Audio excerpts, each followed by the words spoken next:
Iran Israel America యుద్ధం ఎటు మలుపు తిరగబోతోంది. ముందు 48 గంటలు అన్నాడు ట్రంప్. కానీ 48 గంటల్లో ముగిసే లోపే లేదు 5 రోజులు గ్యాప్ అంటూ కూడా ట్రంప్ మాట్లాడారు. అసలు ఈ పరిణామాలన్నీ కూడా ఎటు దారి తీస్తున్నాయి, ఏం జరుగుతుంది, మరి శాంతి చర్చలు జరుగుతున్నాయి అన్నీ కూడా ట్రంప్ చెప్తున్నాడు. కానీ ట్రంప్ మాటలు పూర్తిగా నమ్మటానికి లేదు. అయితే ఈ అన్ని పరిణామాల గురించి మనం మాట్లాడదాం. ప్రస్తుతం నాతో పాటు ఉన్నారు national security studies chairman doctor Ramesh Kannaganti garu. వారితో మాట్లాడదాం. Hello sir. నమస్తే Renushree garu. Welcome to our UTV studio. Thank you అండి. Thank you. సో అసలు ప్రస్తుతం ఉన్న పరిస్థితుల్లో ఏం జరుగుతుంది అనేది కూడా తెలియట్లేదు. ఎందుకంటే మీడియా కూడా ఎక్కడికక్కడ కట్టడి చేసేసారు. ట్రంప్ చెప్పిన మాటలు బయటకు వస్తున్నాయి కానీ అవి వాస్తవం అని నమ్మే పరిస్థితులు కూడా లేవు. అయితే 48 గంటలనే ట్రంప్ అన్నాడు ముందల. కానీ 48 గంటలు ముగిసేలోపు ఆయన 5 రోజులు గ్యాప్ అని చెప్పాడు. అంటే దీంట్లో ట్రంప్ భయపడ్డాడు అని మనం చూడొచ్చా? ఓకే, ముఖ్యంగా యూటీవీ న్యూస్ ద్వారా రేణుశ్రీ గారితో హైదరాబాద్ మహానగరంలో it's about 1:30 in the afternoon 24th March 2026న మన ఇద్దరి మధ్య ఈ చర్చ జరుగుతుంది మన తెలుగు ప్రేక్షకుల కోసం. రైట్, ఇది కాంటెక్స్ట్. ఈ కాంటెక్స్ట్లో మీరు అడిగిన క్వశ్చన్ ఏంటంటే has America or is Mister Donald Trump has he got scared or has he been sort of taken back అంటే ఆయన భయపడ్డారా అని మీరు క్వశ్చన్ మార్క్ పెట్టారు. నేను PhD in American studies from Delhi Jawaharlal Nehru university, ఇజ్రాయెల్లో కూడా 2 సంవత్సరాలు పోస్ట్ డాక్టరేట్ చేసి వచ్చి పేపర్ నాలెడ్జ్, మ్యాగజైన్స్ నుంచి వచ్చే నాలెడ్జ్ కాదు, పూర్తిగా రీసెర్చ్ చేసి కొన్ని సంవత్సరాల తరబడి అమెరికన్ గవర్నమెంట్ పాలిటిక్స్, ఫారెన్ పాలసీని, ఇటు ఇజ్రాయెల్ని ఇటు ఇరాన్ని స్టడీ చేసిన వాడిగా చెప్తున్నా మీకు. 100% అమెరికా భయపడలేదు, ట్రంప్ భయపడలేదు. 21వ శతాబ్దంలో యుద్ధ రీతి, యుద్ధ నీతి రెండు మార్పు చెందినవి. యుద్ధ తంత్రములో ఇది ఒక మంత్రము. ఓకే, యుద్ధ తంత్రములో ఇన్ ద ఆర్ట్ ఆఫ్ వార్లో this is just a trap or a tactic if you wanted use that word. ఇది ఒక యుద్ధ మంత్రము. యుద్ధ తంత్రంలో ఇది ఒక మంత్రం అన్నమాట. అంటే శత్రు దేశాలని అయోమయం చేసి, గజిబిజ్ చేసి, గందరగోళం చేసి, శత్రు దేశం యొక్క బలము, బలహీనత మీద దెబ్బ కొడటానికి అంటే ఒక పెద్ద దేశము ఆడుతున్న ఒక చిన్న ట్రాప్ ఇది. యుద్ధం 2 రకాలు. ఓవర్ట్లీ కనిపించే యుద్ధము, కోవర్ట్లీ కనపడని యుద్ధం. కొన్ని కంటికి కనిపించే యుద్ధాలు ఉంటాయి, కొన్ని కంటికి కనపడకుండా జరిగే యుద్ధాలు ఉంటాయి. కనిపించిన వాటితోనే భయం. నేను చెప్పేది అది. ఇక్కడ కరెక్ట్గా చెప్పారు రేణుశ్రీ గారు. ఇప్పుడు మనము when you analyse the war in the 21st century, 20వ శతాబ్దంలో సిమెట్రిక్ వార్ఫేరు, అసిమెట్రిక్ వార్ఫేరు అంటే 2 బలాబలాలున్న 2 సమాన బలం కలిగిన యోధుల మధ్య జరిగేది సిమెట్రిక్ వార్ఫేర్ అంటారు. ఒక బలమైన యోధుడు, ఒక బలమైన ప్రభుత్వం మధ్య ఒక బలహీనమైన ప్రభుత్వము, బలహీనమైన దేశము ప్లస్ కొన్ని టెర్రరిస్ట్ ఆర్గనైజేషన్స్ సపోర్ట్ చేస్తున్న దాని మధ్య జరిగేదాన్ని అసిమెట్రిక్ వార్ఫేర్ అంటారు. ఇరాన్ అసిమెట్రిక్ వార్ఫేర్లో ఆరితేరుంది, అమెరికా సిమెట్రిక్ వార్ఫేర్లో ఆరితేరుంది. రైట్, ఇజ్రాయెల్ కూడా సిమెట్రిక్ వార్ఫేర్లో ఆరితేరుంది, అసిమెట్రిక్ వార్ఫేర్లో ఆరితేరు లేదు. అమెరికా, ఇజ్రాయెల్ కలిసి ఇరాన్ మీద 28 February 2026న ఐతుల్లా ఖొమైనీని ఎలిమినేట్ చేయడం ద్వారా స్టార్ట్ చేసిన ఈ మహాప్రస్థానము, మహాయుద్ధము మినీ వరల్డ్ వార్గా నేను అభివర్ణిస్తున్నాను. మొదటి ప్రపంచ యుద్ధం 1914 నుంచి 1918, 19 వరకు జరిగితే, రెండో ప్రపంచ యుద్ధం 1939 నుంచి 1945 వరకు జరిగితే, మూడవ ప్రపంచ యుద్ధం అని అనను కానీ మూడవ ప్రపంచ యుద్ధం దిశగా వెళుతున్న ఈ మినీ వరల్డ్ వారు 28 February 2026 నుంచి 24th March 2026 వరకు గత 25 రోజుల్లో తీసుకున్న మార్పులు, చేర్పులు, పరిణామాలు, ఎత్తులు, పల్లాలు అన్నీ గమనించి కూలంకషంగా మాట్లాడినప్పుడు అమెరికా భయపడలేదు, ట్రంప్ భయపడలేదు. అమెరికా, ట్రంప్ భయపడ్డారు ప్రపంచం యొక్క ఒత్తిడికి అనే విధంగా ఆప్టిక్స్ అంటారు. డొనాల్డ్ ట్రంప్ కావాలని తీసుకున్న బ్రేక్ ఇది. అంటే కావాలని తీసుకుందా, లేకపోతే ఇరాన్ ఏదైతే చెప్తుందో అమెరికా ఈజ్ బయింగ్ టైం అని చెప్పింది. అమెరికా అన్ని దాంట్లో కలిసి వస్తాయి. Yes, America is buying time. ఒక విల్లు ఊహించుకోండి, విల్లులో బాణం పెట్టండి, ఇలా వెనక్కి లాగుతుంటే అర్థం ఏంటంటే ఎంత ఎక్కువ వెనక్కి లాగితే అంత ఫోర్స్గా వెళ్తానికి ఒక వేటాడే టైగర్ కూడా 4 అడుగులు వెనక్కేసి తర్వాత వేట స్టార్ట్ చేసింది. కాబట్టి ఇరాన్ని ఒక విషయంలో మనం మెచ్చుకోవాలి. 4 రోజుల్లో పడిపోద్ది అనుకున్న ఇరాన్ 24 రోజుల పాటు నిలబడే ఉంది. అంటే ఒక బాక్సింగ్ రింగ్ ఊహించుకోండి. బాక్సింగ్ రింగ్లో ఇద్దరు పోరాట యోధులు పోరాటం చేస్తున్నారు అనుకోండి.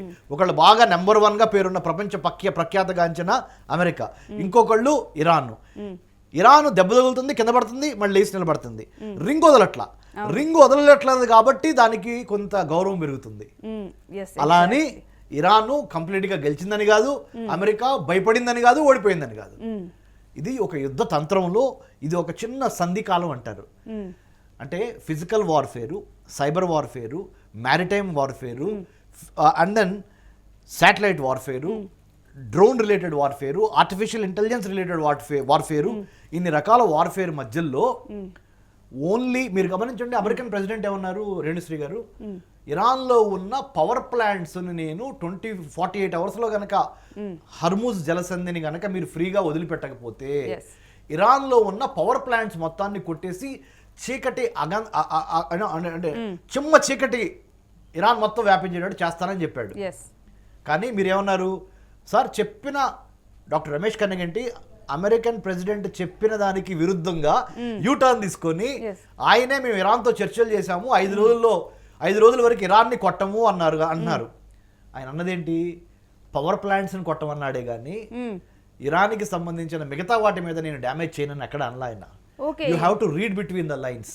There is a saying in English, read between the lines అంటే ఏంటంటే వాక్యాల మధ్య దాగి ఉన్న నిగూఢమైన అంతర్లీనంగా ఉన్న మెసేజ్ ఏంటంటే నేను ఓన్లీ పవర్ ప్లాంట్స్ని మాత్రమే కొట్టను, కానీ మిగతా వాటిని అన్నిటి మీద నా యుద్ధం సాగుతానే ఉంటుంది. ఎగ్జాక్ట్లీ. అంటే ఈ 5 days అసలు పూర్తిగా కూడా దాడులే జరగవు ఈ 2 దేశాల మధ్య అనుకున్నారు. అయితే దాడులు అయితే కంటికి కనిపించే దాడులు జరగవు, అది పవర్ ప్లాంట్స్ మీద జరగవు.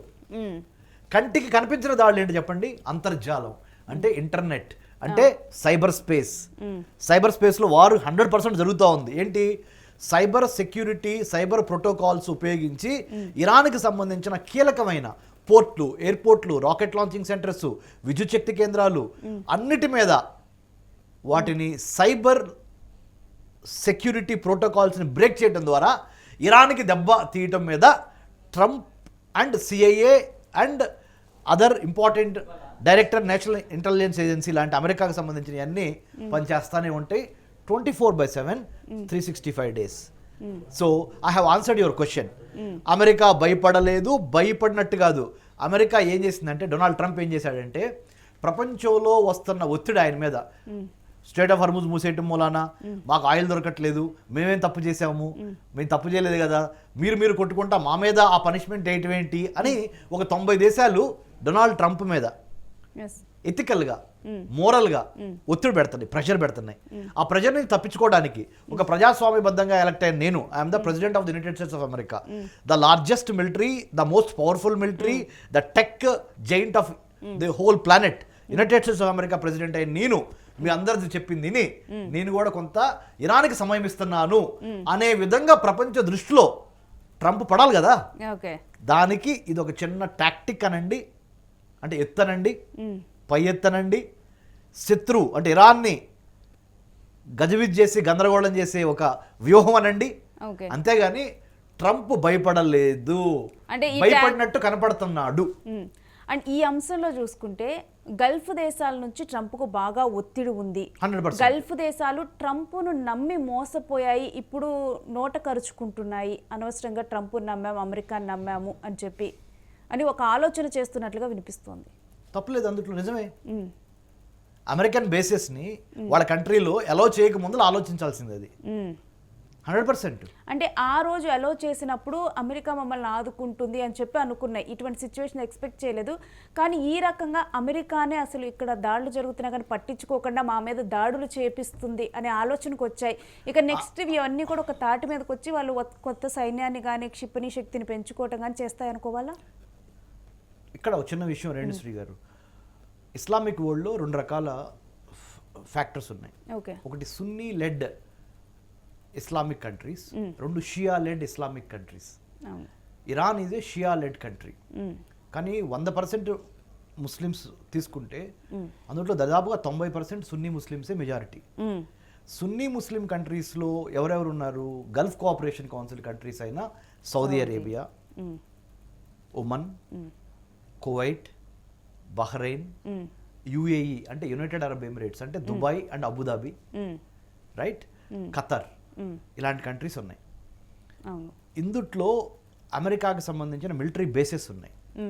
ప్లస్ దుబాయ్ని 2వ అతిపెద్ద ఆర్థిక రాజధానిగా ప్రపంచంలో, అమెరికాలో న్యూయార్క్ తర్వాత ఆ స్థాయి దుబాయ్ తెచ్చుకుంది. దుబాయ్ ఎక్కడుంది? గల్ఫ్ కోఆపరేషన్ కౌన్సిల్ కంట్రీలోనే ఒక కంట్రీ అయిన యుఏఈ, యునైటెడ్ అరబ్ ఎమిరేట్స్లో ఉంది. యుఏఈ ఎంత దూరంలో ఉంది? ఇరాన్కి దగ్గరలో ఉంది. అందుకని ఇరాను దుబాయ్లో ఉన్న ఇంపార్టెంట్ వాటిని, అమెరికన్ బేసెస్ని, అమెరికన్ ఎంబసీస్ని, దాంతోపాటు దుబాయ్లో ఉన్న ఎకనామిక్ ప్రాస్పెరిటీ కూడా దెబ్బతింది. పెట్టుబడులు పెట్టాలా వద్దా దుబాయ్లో అనే పరిస్థితి తీసుకొచ్చారు. అవును. రైట్. సో 100% ఇప్పుడు గల్ఫ్ కోఆపరేషన్ కౌన్సిల్ కంట్రీస్లో మధ్యలో రెండు ఆలోచనలు ఉంటాయి. అరే అనవసరంగా మనం అమెరికాని మిలిటరీ బేసిస్ ఇక్కడ పెట్టించామా, ఎందుకంటే మనకు సంబంధం లేని వారిలో మనం ఇరుక్కున్నాం ఇప్పుడు, లేదా అమెరికన్ సపోర్ట్ తీసుకొని ఇరాన్కి బుద్ధి చెప్పాలి అంటే, షియా డామినేటెడ్ ఇస్లామిక్ కంట్రీని ఇరాన్ బుద్ధి చెప్పాలంటే మన శక్తి చాలదు కాబట్టి అమెరికాతో జతకూడామా?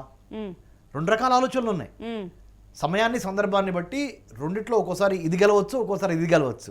ప్రస్తుతం ఉన్న పరిస్థితుల్లో మీరు అన్నట్టుగా అనిపించవచ్చు వాళ్ళకి, కానీ ఇప్పుడు ఇంకేం చేయలేరు వాళ్ళు. There is a catch-22 situation. ముందుకెళ్తే నొయ్య, వెనక్కి వస్తే గొయ్య.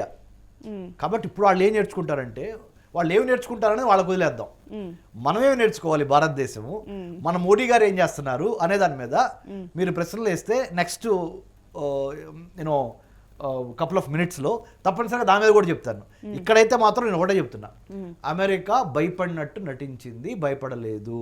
అమెరికా అంటే డొనాల్డ్ ట్రంప్. దయచేసి అట్లాని ఇరాన్కి పూర్తిగా ఆధిక్యత లేదు, అమెరికాకి పూర్తిగా ఆధిక్యత లేదు. ఇక్కడ ఇది ఒక టై లాగా, ఒక సంధికాలం లాగా ఉంది.